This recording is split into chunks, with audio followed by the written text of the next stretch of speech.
Un grand salut à vous et à tous nos téléspectateurs. Nous sommes une grande communauté qui fait avancer le monde.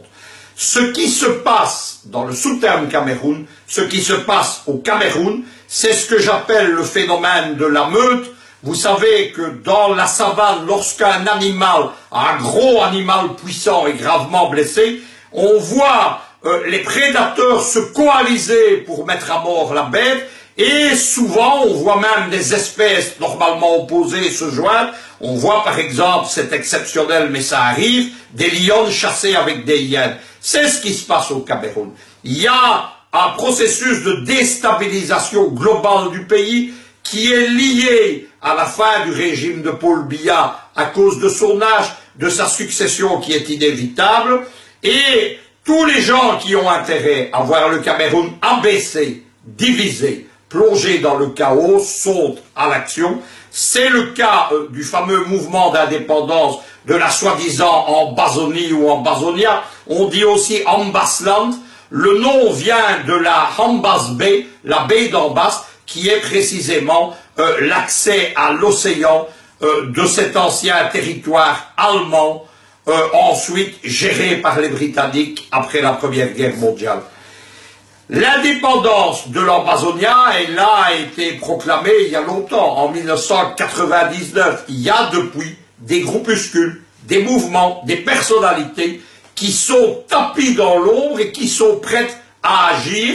Il y a derrière eux des services secrets, des gouvernements, les Britanniques, les Américains, mais aussi des gouvernements africains.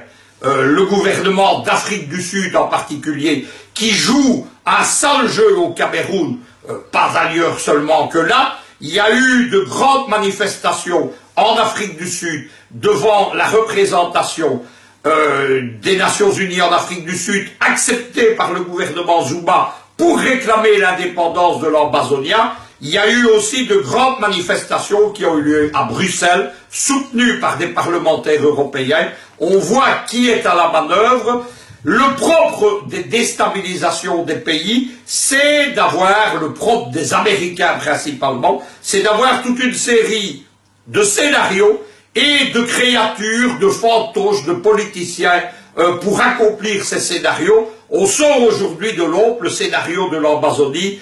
Il y a évidemment aussi derrière tout ça des gens au sein même de l'Union africaine. On a vu, mais on retombe en Afrique du Sud, Madame Zuma, ça a été le dernier grand acte de sa présidence de la Commission de l'Union africaine, soutenir les anglophones dans leur volonté d'indépendance. Il n'y a pas eu de protestation, ni du gouvernement camerounais, ni des partis camerounais. Moi, je m'en étonne évidemment. Et puis, il y a l'actualité.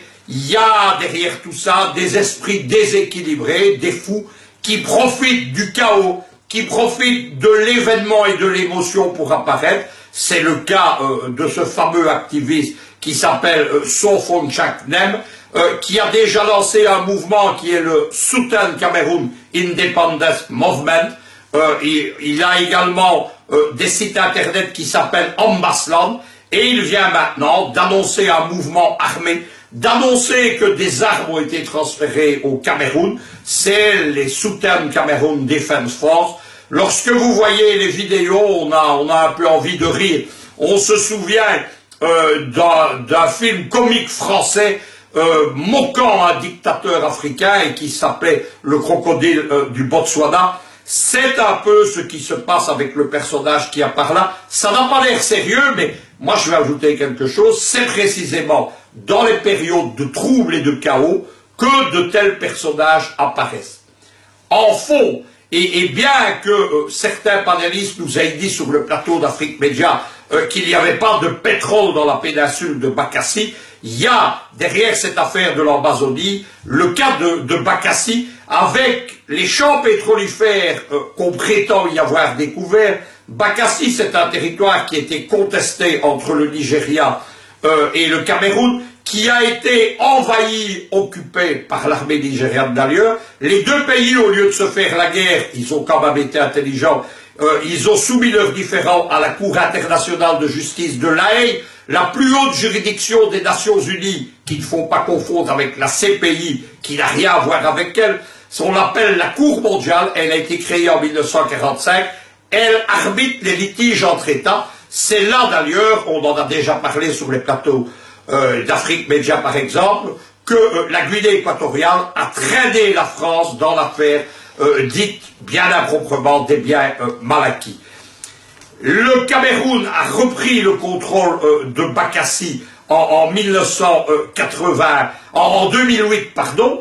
Il a failli avoir une guerre en 1996 et depuis on sent qu'il y a une rancœur au Nigeria. Il y a eu plusieurs fois des protestations timides mais réelles pour le contrôle encore de ce territoire. Et il y a surtout, lorsque la Cour internationale de justice de La Haye s'est prononcée, il y a eu des manifestations de partis nigériens qui rappelaient que constitutionnellement, dans la constitution du Nigeria, Bakassi fait partie du territoire national. Cette affaire du pétrole agitée par des multinationales et derrière l'Ambazonia, on comprend maintenant qui organisme dépendant du gouvernement américain, vitrine légale de la CIA comme l'AND ou la NDI et multinationales s'agitent pour Bakassi. On voit d'où vient tout ce matériel, ces drapeaux, ces passeports, ces faux passeports mais qu'on présente comme vrais de l'Ambazonia, tout ce matériel de propagande, ces dizaines de sites internet, de comptes YouTube, d'activistes qui travaillent, qui sont payés pour ça. On a compris qui est en action. Je terminerai sur une dernière chose en faisant un parallèle sur l'île de Bioko, où est située Malabo, la capitale de la Guinée équatoriale. Là aussi, il y a un contentieux ethnique avec un mouvement d'indépendance artificielle. Celui-là existe depuis 1968, l'indépendance du pays. C'est le mouvement pour l'indépendance de l'île de Bioko. Eh bien, les mêmes multinationales du pétrole américain qui sont à l'œuvre au Cameroun et dans la soi-disant Amazonie, elles étaient à l'œuvre il y a 1 an et demi sur l'île de Bioko. Elles ont financé des centres culturels, des groupes de rap. Le but, c'était quoi? C'était de dresser la population d'origine de l'île de Bioko, qu'on appelle les Boubis, contre les Fang, qui sont la population majoritaire sur l'île de Bioko actuellement et en Guinée équatoriale. Partout en Afrique, les ferments de la déstabilisation, ce sont les mêmes, ce sont les fameuses forces exogènes qui trouvent toujours des forces endogènes, des fantoches, prêtes à tout, à détruire leur pays, à plonger leur peuple dans le chaos et la misère pour parvenir personnellement pour leurs petits intérêts matériels égoïstes.